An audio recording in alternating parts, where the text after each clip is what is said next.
Get on Team Shaq with WinBet. We're playing parlays, boosting odds, and laying the wildest prop bets. Don't miss another game. Download the WinBet sport betting app today. Sign up today and win $200 in free bets when you place a $50 first-time wager on a straight bet or parlay. Offer subject to change. Terms and conditions at winbet.com. Must be 21 or older and present in a state where playthrough WinBet is available. If you or someone you know has a gambling problem, call 1-800-522-4700.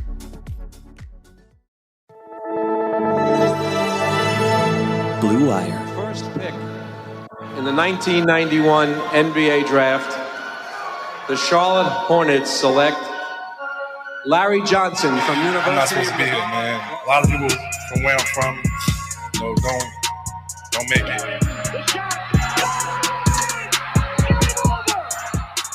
Charlotte, we're back. Welcome, Hornets fans. Game 1 of the 2022 Summer League is in the books for Charlotte, and we're glad that you guys are tuning in for another Buzz Beat. This is Richie, and I'm joined by Brian here. Brian, I just got back from Hilton Head yesterday, finally recovered, unpacked, better rested, which was obviously good timing with the Hornets' first game being tonight. It wasn't the best performance, but I definitely enjoyed some semi-meaningful basketball here with the Hornets. Brian, how's everything going on your end? Not too bad. Glad you and the family had a good time at the beach. And yeah, summer league is usually a lot of fun.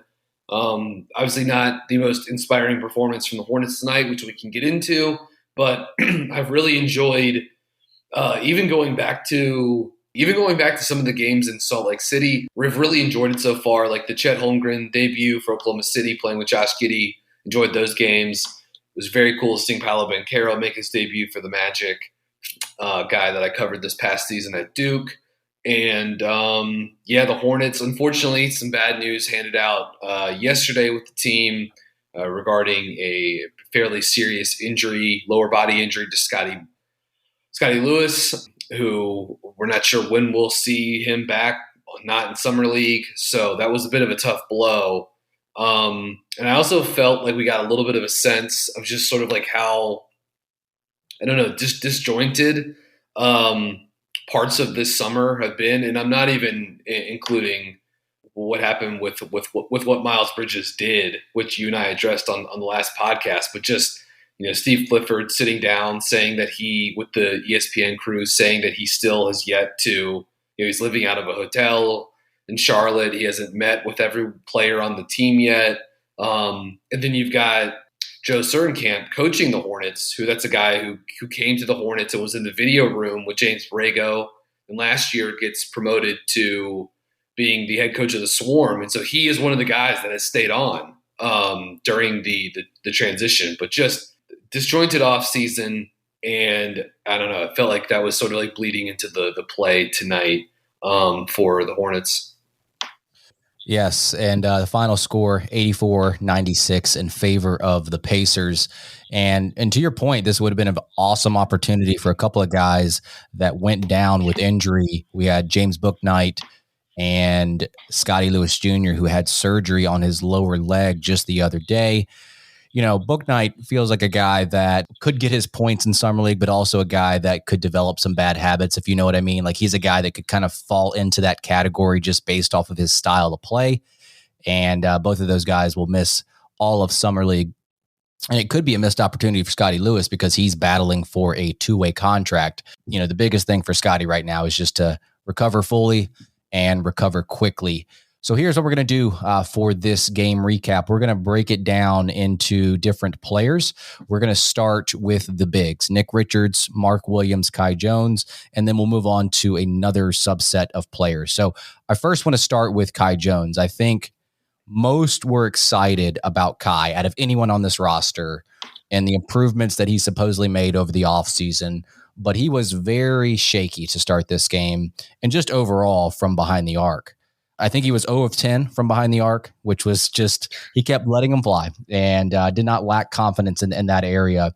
I know he's got some ball skills, but I think playing him at the 4 could be the wrong move here.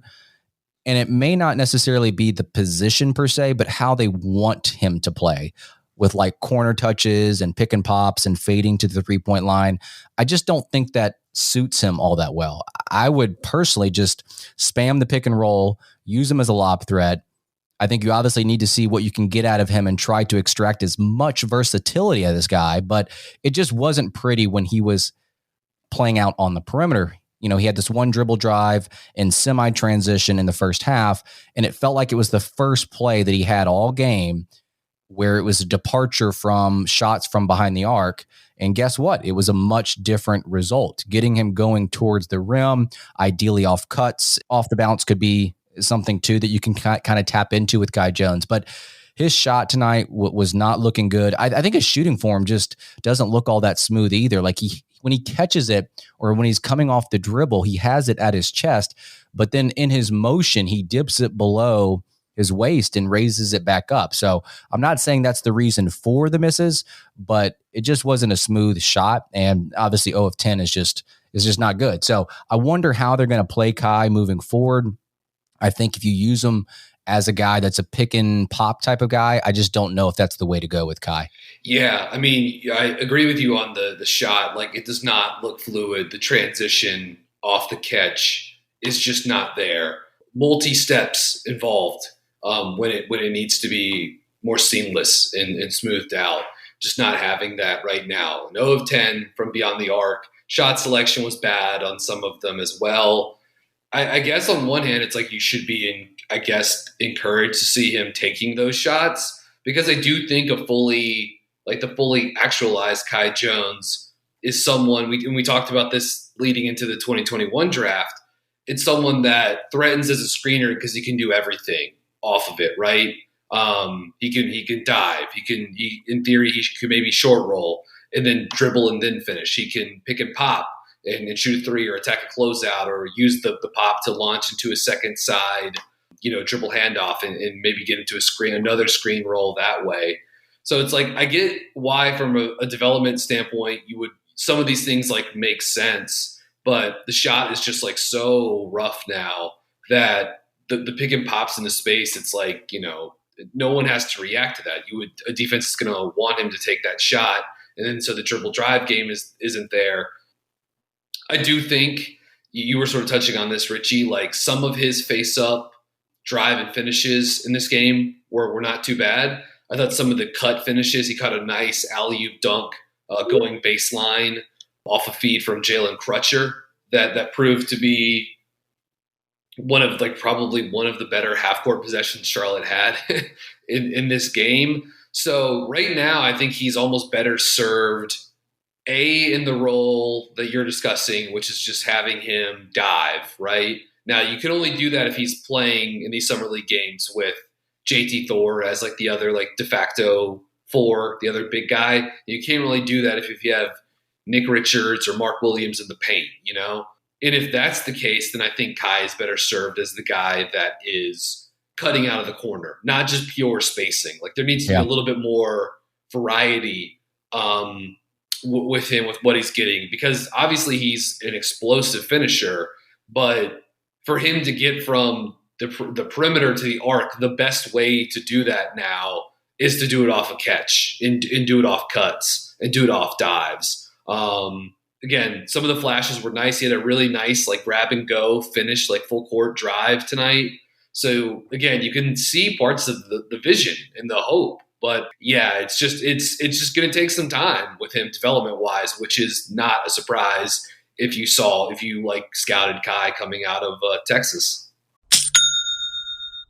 Shopify is the all-in-one commerce platform to start, run, and grow your business. And I love it because Shopify gives entrepreneurs the resources that were once reserved for big businesses. So upstarts, startups, and established businesses alike can sell everywhere, synchronize online and in-person sales, and effortlessly stay informed. I don't talk about it a ton, but I have a fishing company. 5 years ago this month, my best friend Aaron and I started a bass fishing weight company called Woo Tungsten, because woo is the sound you make when you catch a giant bass. So we sell tungsten weights for bass fishing, and Shopify has made it so incredibly easy. They have all the tools and the resources that we need. No matter how big or small your business is, they just make it so effortless. And like mine, Shopify powers over 1.7 million businesses from first sale to full scale. And you can reach customers online and across social networks with their ever-growing suite of channel integrations and apps, including Facebook, Instagram, TikTok, Pinterest, and more. And you can gain insights as you grow with detailed reporting of conversion rates, profit margins, and beyond, which is something we use a ton. More than just a store, Shopify grows with you. Go to shopify.com/Blue Wire, all lowercase, for a free 14-day trial and get access to Shopify's entire suite of features. Grow your business today with Shopify. Go to shopify.com/Blue Wire right now. You'll see exactly what I'm talking about. Shopify.com/Blue Wire. All right, so transitioning to Mark Williams, he's definitely a player that feeds off of others and will benefit greatly from playing with Melo in the regular season, but he really doesn't have that luxury here in Vegas. We've seen the struggles with the point guards just after game one with the facilitation. But, putting that to the side, I thought that Mark Williams was active on the glass, which is something that Charlotte desperately needs. Under JB, the team really couldn't corral defensive rebounds and allow too many second opportunities. I think one of the biggest selling points, which with Williams is, theoretically, you want a guy that can be a rim protector, which allows defenders to stay home on shooters, but also a big that can rebound. Because if you do have players out on the perimeter that are not sagging down as much, you're putting Williams out there on an island to get those rebounds, which he can do that. I think one of the biggest drawbacks coming into the NBA with Mark Williams, and you saw it a little bit, he's going to struggle a little bit with the ball in his hands. He doesn't look as comfortable out there on the perimeter in terms of being decisive on what to do. I know that it will come in time. It may not be soon. But overall, I thought Mark Williams had a solid game. He did not get the start. Nick Richards did. He also hit a 15-footer out of nowhere, which I thought was a crazy surprise there. And then in the second half, he had a nice little push shot early in the fourth quarter after a couple of screens and rescreens. So overall, not like a blow you away type of game for Mark Williams, but he did a lot of solid things. And I think the things that you knew coming into this game that he struggled with, he again struggled with tonight against the Pacers. Yeah, I'll start with the positives here. I thought the rim protection from Williams, which is really the thing, that's the headliner. That's the thing you really want to see. I thought looked pretty good. Had a couple blocks tonight. I thought he influenced a couple of shots just kind of by being in the vicinity and one of the Pacers sort of trying to quick shot it or just continuing to drive through and go underneath the basket as opposed to trying to get it up on the glass and possibly have Williams contest it. I did think within the sort of rim protection output for Williams, similar to some of the stuff we saw him haunt him at Duke a little bit. He is going to leave his feet. There are going to be times where he overhelps, and that leaves the rim open for putbacks on offensive rebounds, for drop-off passes, for finishes. Saw some of that tonight too, and I think that's sort of young center development. I don't know. I'm not too worried about that, but that is something that probably does need to be improved a little bit. I thought Charlotte, it was interesting that they kind of kept him out of pick and roll a little bit more and sort of had him playing as the low man, sticking him on spot up guys and trying to see if he could crash down and be a presence at the rim. So I don't know. That's something to monitor as well. You mentioned the one short roll finish he had early in the fourth quarter. And it's just that was, I guess, encouraging to see, but it's that stuff is really not his game. He is not a guy that catches it in space in the short roll and, with any real consistency and efficiency and makes reads as a passer or, can hit a floater or can put it on the deck once or twice and get to the rim. He really is a catch and finish guy. And certainly he has an incredible radius for finishing because of his size and his length and his ability to get off the ground and get off the ground on a second jump. But him catching it in space like that is just sort of it's just asking for bad things to happen offensively, and it was not great tonight. I thought some of the ISO post touches that they looked to give him the back to the basket stuff. Just, I mean, I guess I understand why you would try that. Like, it's summer league. He's a young center, but like, that is not Mark Williams' game. It wasn't at Duke. He's not like a post guy, where you like dump the ball into him and just like watch him get fouled or have good things happen. Like, that's not his game. So I don't know. Unless you think that kind of stuff is like important from a development standpoint, which I don't personally, then I'm not really sure why 3 or 4 or 5 of those possessions tonight were like that. He can be like a handoff guy at the elbows if he's just going to hand it off and dive.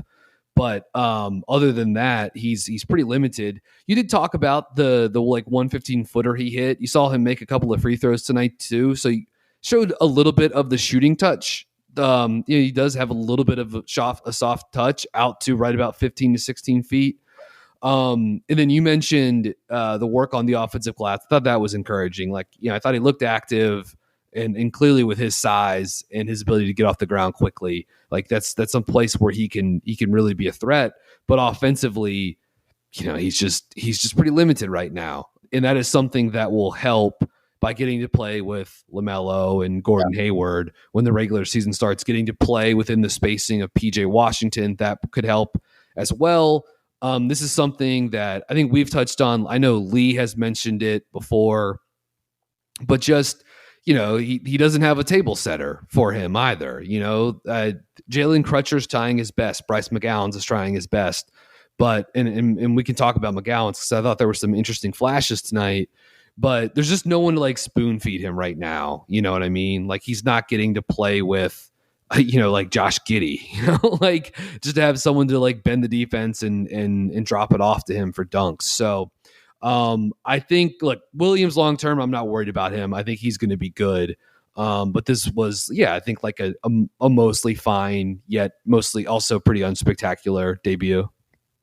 And we'll get to McGowan's and Crutcher, who you just mentioned, but just one last big that I just kind of want to quickly touch upon. I thought it was somewhat interesting to see Nick Richards get the start over Williams, but it does make sense to a certain extent. He's got more experience with the organization, and it feels like his time is ticking, in terms of trying to prove himself in his NBA career. His contract just got guaranteed the other day, so he's on with the Hornets. I think it's like 1.7, 1.8 million. I thought early on in the game, he was probably the Hornets' best player, but his impact decreased as the game went on. They used him a lot as a like dribble handoff hub, a pick and roll point at that high post area. I thought he was fairly effective in his dives to the rim in the first quarter. He had a couple of backdoor passes for good looks too. And even though he's like not the most athletic guy, he at least looks more comfortable, obviously, than Mark Williams out there. But what I will say about that, when he does get the ball outside on the perimeter, he tries to split double teams. We all know that he doesn't have the hands to do that or the dribbling ability to do that. But, overall, just a guy that was active, I guess, on the offensive glass. And like I mentioned, his impact decreased as the game went on. What did you make of the fact that he started over Williams? Did you make anything of it, or was it just kind of like he had more experience? So let's just go with Richards. Yeah, the seniority, like he's several years older, and now this is year 3 in the system. I could also see Williams starting some of the games out in Vegas, right? Like, I don't think they'll keep this starting lineup for every single game. As far as how he played, I mean, you highlighted some of the positives. Yeah, I thought he looked uncomfortable later in the game trying to catch in the short roll and finish, or catch in the in-between roll and finish. Had one pretty awkward traveling violation, if I'm remembering correctly. Had another pass that was thrown to him. Wasn't a great pass, but should have been caught for a finish in the dunker spot in the second half that he fumbled. I think for the most part, Richards, the hands aren't like bad or anything like that, but I just thought some of the stuff finishing around the rim was not ideal. I thought also early second quarter, I thought he got lost a little bit in pick and roll defense, and that opened some stuff up for Indiana in the half court. So I don't know. Again, with Richards sort of like down the middle, this is kind of what I've grown to expect with him. yeah, like he's big and he plays hard. So like he's going to do some stuff on the glass. He'll get in. He'll probably block a shot or two. And just because he is a presence around the rim for a team that is, trying to get downhill and get into the paint, like he's going to get some room service finishes. So, yeah, I think like this is an interesting year for Richards, make or break, perhaps, to see if he's a guy that like could actually stick as like a third center on a roster. But I do think at some point we'll see Williams vault into he's certainly ahead of him in the rotation during the regular season and perhaps even like in the starting lineup in Vegas. Yeah, it's funny because I think last year in Vegas, they had games where they played Vernon Carey Jr. like 90% of the game and only had Nick Richards play like 10% of the game. And they did a swap. And so maybe that's what they'll do here in game 2 or 3 or 4, where they have Mark Williams start and have him be the starter and get those starter minutes. We'll see. But I don't think it's necessarily any indication of like, okay, Nick Richards is way above Mark Williams on the depth chart. I just really think it's, to your point, a seniority thing. So yeah, let's get to the wings, and then I guess whatever you want to call JT Thor. He's a guy that I can't really put my finger on what kind of position he is. So Jalen Crutcher, Bryce McGowan, JT Thor. These are the next set of players I want to talk about. I thought Bryce McGowan's was probably the biggest surprise for me tonight. I felt like he was the only guy that was worth anything from behind the arc. I love his shot creation and his ability to get downhill. There were 2 plays that stood out to me with Bryce. Number one, he had that awesome pass to Kai Jones from the baseline in that first half.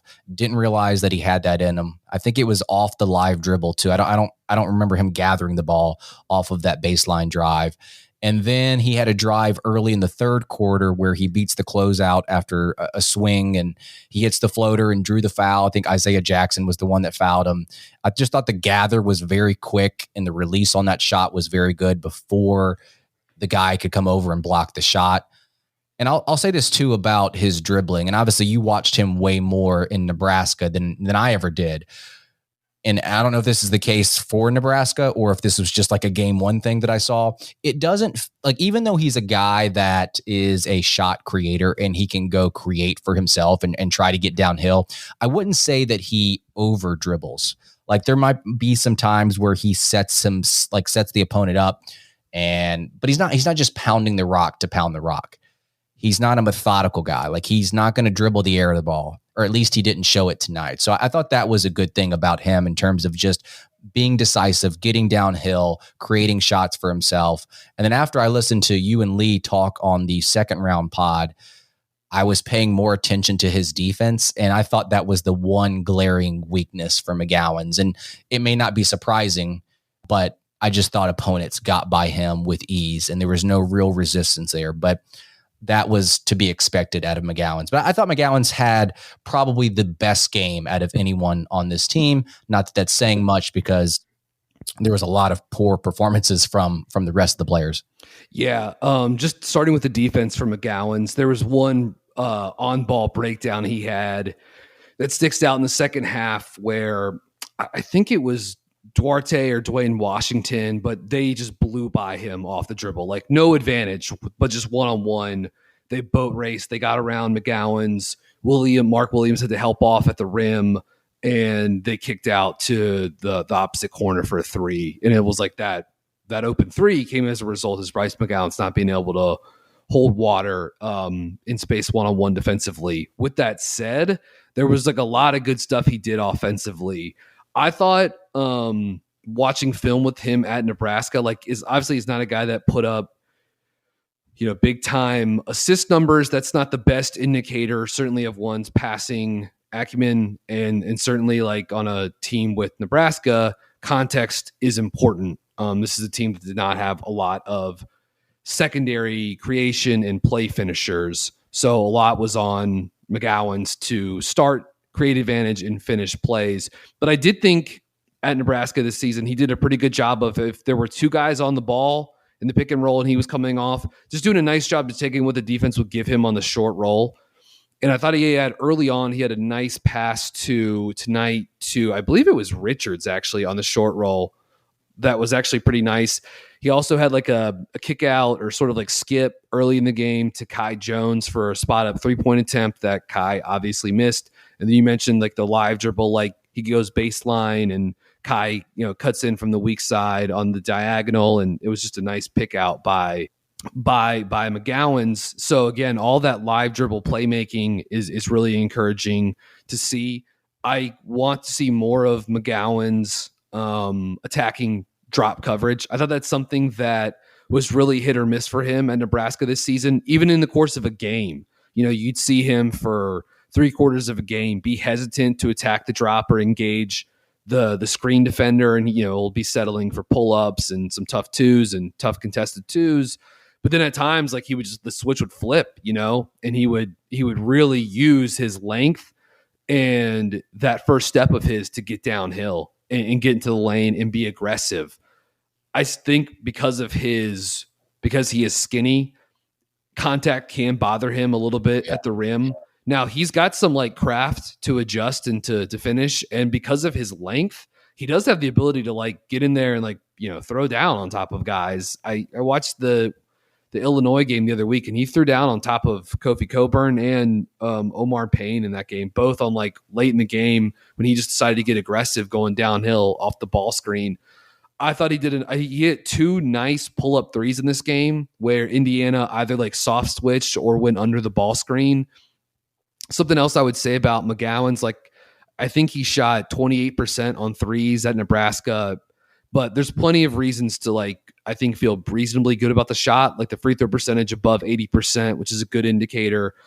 And he has big time range on the jumper too, like off the catch and off the pull up. So he just took a lot of, I don't know, like he took tough shots. And, but I think a combination of the shot versatility, the free throw percentage, and the range on the three, there's sort of some reasons to be optimistic about the shot. So it was nice to see him like step into a couple of deep threes tonight. And lots of positives, I think, for McGowan's, at least on the offensive side of the floor. Yeah, he was 3 of 6 from behind the arc. And it was a thought that I was having watching the game. And I just kind of want your quick thoughts on this. How do you compare his play style to Book Knight? Like, I'm not saying that they're the same player, but do you see some similarities between the two? It's just some similarities. McGowan's is longer. That's part of it. And I think that's actually one of the reasons to be like, perhaps like long-term, a little optimistic about McGowan's, because like he is 6'6", 6'7", and he can run pick and roll and get to the rim, and those guys tend to have success in the league. I have always thought of Book Knight coming out of UConn, and we have not really seen Charlotte do much in terms of developing him this route. Like they've I know what you're going to say. I know what you're going to say. I know, because we talk about it a lot. I've written about it. I always thought like Book Knight would see an offensive diet that was closer to Rozier's, where you would see more of the off-ball movement. You'd see him coming off down screens and handoffs. And then when chase defenders start to sell out, then you'd see him go back door, right? And he was such a nasty, fake, like he's going to come up off the up screen and then jet back door. And obviously he had the athleticism to finish at the rim, but Book Knight also like a very crafty finisher with good body control on some of those cut finishes at UConn. So I just think like offensively, I would like to kind of use them a little bit differently. Like I think McGowan's is a guy that because he looks like a guy that could potentially, like he can slash, like he can get to the rim, and he's got length. And Book Knight is someone that I would want to feature more in a role of using motion, off-ball screens, and then back cutting off of those moves as well. There are, I think, some similarities because they're like flashy young scoring guards that can do some stuff with the ball. I would sort of like look to develop them in different ways. And just to be clear, like McGowan's is a pretty good cutter too. So again, I guess that sort of can go in line with depending on how you think about Book Knight as a cutter now in the NBA. But in college, like I thought he was pretty solid reading defenders and using those back cut moves to occasionally, like, I don't know, like stab the opposing defense a little bit. So there are some similarities, but I do think there are some differences in terms of what they're best suited for offensively and how I would try to develop and like build a playbook around them. All right, the last two players I want to get to, unless you have another player that you would like to bring up, is Jalen Crutcher and JT Thor. And I'm just going to quickly hit on these two guys because I don't think there was a lot to touch on, not noteworthy stuff by any means. But I mentioned this in my piece today that I released on BuzzBeat Plus. But Crutcher is a guy that's more of a scorer type and not necessarily a guy that you associate with being this point guard, true point guard. And for a team that is desperately lacking in the point guard depth, he could be someone to kind of keep an eye on. But that I think that would require some meaningful jumps on his end. He did play with Greensboro last year. So for him to make the actual roster in Charlotte, it's going to take some jumps. I thought his ball handling and his facilitation were actually better than I anticipated. I thought he was composed in the pick and roll. But just when I thought of him going into this, like a 3-point shooter at Dayton, a 3-point shooter last year in Greensboro, some of his shots were just wide of the mark. And I didn't feel like he created a ton of impact as a shooter. But like I said, he might have been Charlotte's best pick and roll passer, but nothing really noteworthy. I know you did mention him at the top of the podcast. Maybe you can get into a little bit more of that. And then JT Thor, oh man, I thought his game was a little bit underwhelming tonight. I thought his driving ability was fairly good tonight, more so in the first half. I think his biggest impact came just really with drawing fouls. Like I think if you were to just pinpoint one thing that JT Thor did well was getting to the free throw line. Not like he made a lot from there, but he did draw a ton of fouls. And I think this was clear coming into the game with JT, but I think it was even more evident when I saw him again. He needs to bulk up. He needs to get stronger. And if he wants to be a player that can drive to the basket and make that a part of his game, then obviously he's going to need to do that. He's going to need to get in the weight room, strengthen, get bulkier. And for him, what you're getting on the defensive side of the court, but in the offensive side of the court, he either needs to improve his 3-point shot, which I don't think we saw tonight, or he needs to improve his on-ball skills. And to me, his dribble still leaves a lot to be desired and kind of in my eyes. So I don't know. I don't know what to think of Thor. I know we were singing his praises last year, and I know that he has the defensive chops to be out there and kind of have that, I guess, higher floor. You know what you're getting out of him. But on the offensive end, there's so many things that he needs to tap into. And I do think a lot of them just kind of go back to being stronger, like driving, stronger on the ball, dribbling the ball, stuff like that. So I like Thor. I like what he can become. I know he's very, very young, but offensively, it's just underwhelming at times. Yeah, I'll start with Crutcher real quickly. Someone had a really nice season for the Swarm this past year. Shot a good ball from deep, good assist to turnover ratio, and was a terrific college player. I think one of the things you sort of touched on very briefly about Crutcher, and this sort of gets back to something we talked about a few minutes ago of just this team not having a reliable primary ball handler, to the point where I think even if Book Knight were healthy, it would be great if Book Knight were healthy and able to play in summer league. I don't even think he is solving this. It certainly would help to have his creation out there, but I still think this would be kind of an issue with the roster. Of the Swarm games that I watched, I was impressed with Crutcher. I really liked him at Dayton, especially in their excellent 2019-2020 season when Obi Toppin was incredible. In that year, Crutcher played with the ball a lot, but Dayton also had a guy named Rodney Chapman. That was sort of their pure point guard. And I think some of that was a factor for Greensboro too. Crutcher handled the ball, was a primary on some possessions, and in some games sort of looked and behaved more like a primary, but also Book Knight was down there. Joe Cheely was there. So you had other guys that were sort of also taking up some of the playmaking share. So it wasn't just, Jalen Crutcher's running 45 pick and rolls per game. And I think he needs the pull-up shot and the floater to compensate for the fact that he's not, he's sort of he's not the biggest guard. He's not the most explosive athletically. And he looked pretty uncomfortable shooting pull-ups out of the pick and roll And other than the one runner he hit late in the game, like kind of short armed and looked like he was just kind of like aiming a couple of shots like a little too hard as opposed to sort of just like letting his shot go.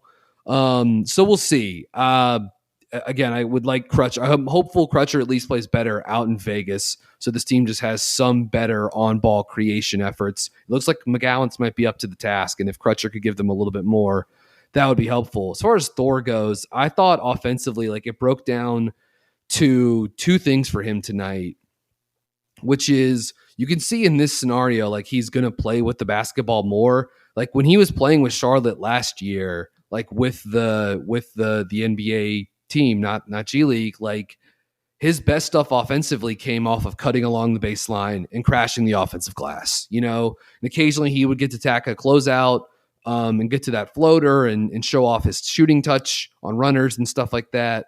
But for the most part, his best stuff was being a weak side cutter and hitting and crashing the offensive glass. And so I thought tonight where the process looked really bad for him was when he caught the ball on a standstill and it was like a face up and he was trying to take someone off the dribble. He had 5 turnovers tonight. I think 3 or 4 of them were him just trying to like break someone down off the dribble. And it's like, that's just not, I mean, it's like one thing for him to try that, but right now it's like just not his game, even against, summer league competition. I thought he looked way better when he was getting to attack a closeout or go to work against with some like advantage created. The defense tilted a little bit. I still like Thor as a guy that can attack closeouts like long term. Obviously, he's going to have to shoot the 3 better to actually force those hard closeouts. So, like again, long term, I'm still like very bullish on JT Thor as I was before the draft a year ago. But tonight, again, showed some of the limitations he has, both as a shooter and both as someone who, when asked to play with the ball a little bit more against, NBA level talent or borderline NBA level talent, it's going to be a bit of a problem if you're just sort of asking him to create the advantage where there is no already previously generated advantage. Yeah, I would agree. And I do want to get to 1 or 2 more things before we go, but I do appreciate the 20 or 30 of you guys that are still in here. And we do have a speaker request. Brian, can you make a guess as to who the speaker request is? I'm going to guess it's Cam would be my guess. Yeah. It is Cam. Cam, go ahead. Hey, guys. So I got stung yesterday, and it just kind of felt like an encapsulation of what the Hornets have done to me over the past 2 weeks and then extending into tonight. Just, that's how I feel.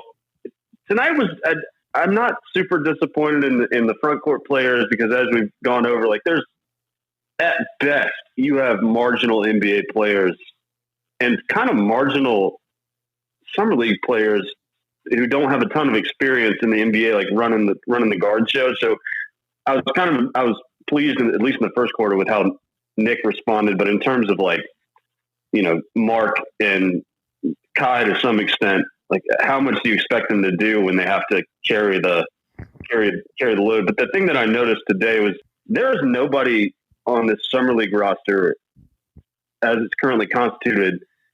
And even, the injured players, including Bouknight and Lewis, who Clifford is going to want to play. So that leaves us with 7 guys, Melo, Terry, Hayward, Plumlee, PJ, Martin, and Jalen, because I don't think there's any way that Clifford is going to be like, Oubre, get out there.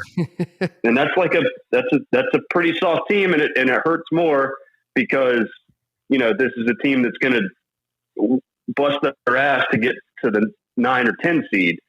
And, no matter how it starts, they're going to keep going. That's just kind of disheartening, mostly because I'd be fine with it if they were like, you know what, let's just be sick for Vic for a little while. Let's see what we can get. Is there any disagreement on your guys' behalf? Do you think that's a chance that we could get off to a bad enough start for them to do that? I just don't want to waste the time to go and get another, 14th pick when they, drafted one last year who was before that and didn't play him.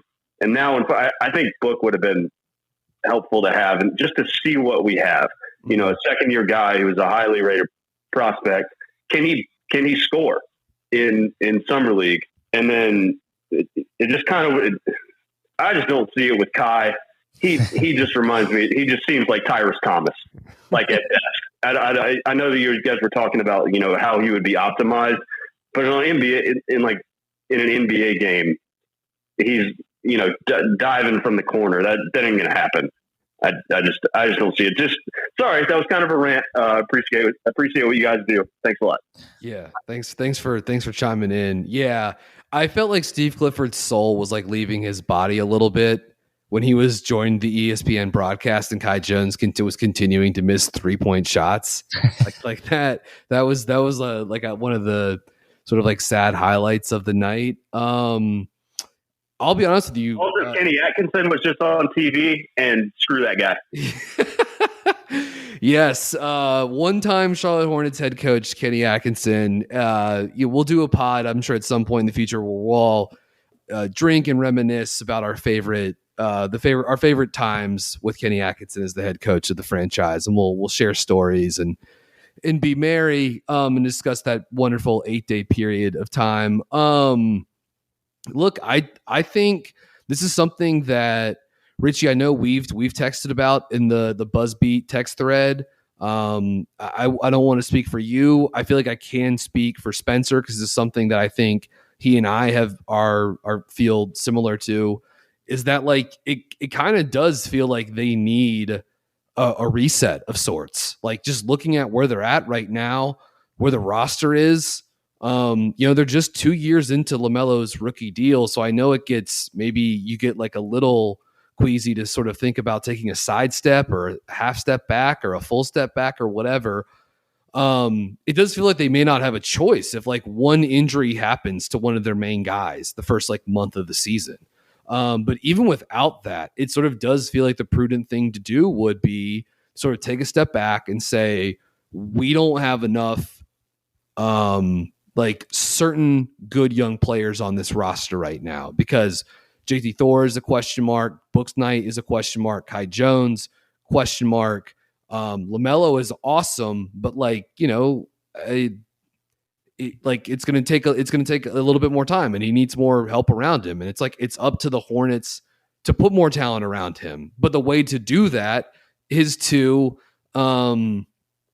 draft. And I guess theoretically, assuming they don't, the pick lands within the protections and is not conveyed to Atlanta, they should have a high first round pick.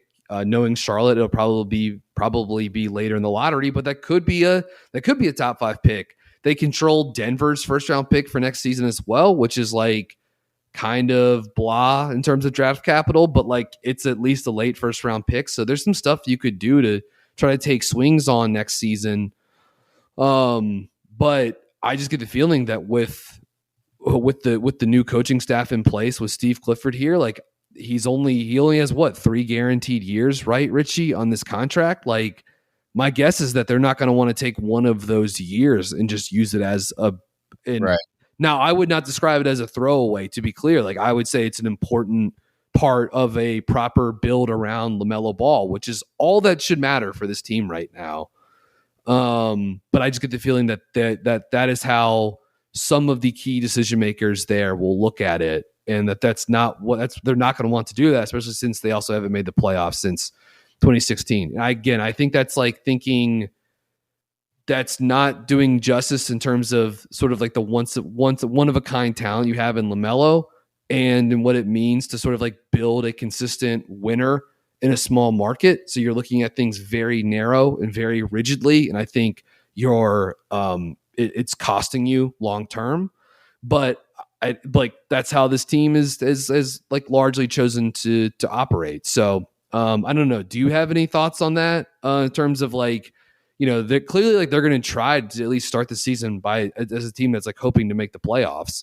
But could you see them? They're 2 months into the season and they're a couple games under 500 or several games under 500. I don't know. I mean, I don't think that's what Steve Clifford signed up for, but also he was signed up prior to the debacle of Miles Bridges. And, we won't get too big into that because we've had a full conversation, but he actually, like you said, he has 3 years on his contract, but technically speaking, it's 2 years plus a club option on that third year. So the time for him is also ticking. And I think that whenever you think of Steve Clifford, you think of a guy that's bringing teams into the playoffs. And I don't know if he wants to sit around and wait, but to the point that you were just making, they might not have an option, right? Like this team just may not be good enough to make it to the playoffs. Or if they do make it to the playoffs, it's going to be at a very, very low seed. And, to Cam's point, there's some spots on this roster that are lacking, specifically the backup point guard position. There are players on this roster that don't totally jive with the way that Steve Clifford wants to play, specifically Kelly Oubre. I do think Kelly Oubre is going to get minutes this year. I don't think it's a player that's just going to be stashed at the end of the bench. I don't know. I mean, I guess it's going to be a wait and see type of approach. 10, 15, 20 games into the season, see where this team is, and then go for there. But they may not be a team that's going to have much of a choice, and you just want to play those young players as much as possible. And I was going to actually mention this on an upcoming episode. I was just thinking about like the backup point guard position, and I didn't realize this guy was a free agent. And I know that he's an older guy, but what about Campazzo, the guy that used to play for the Nuggets?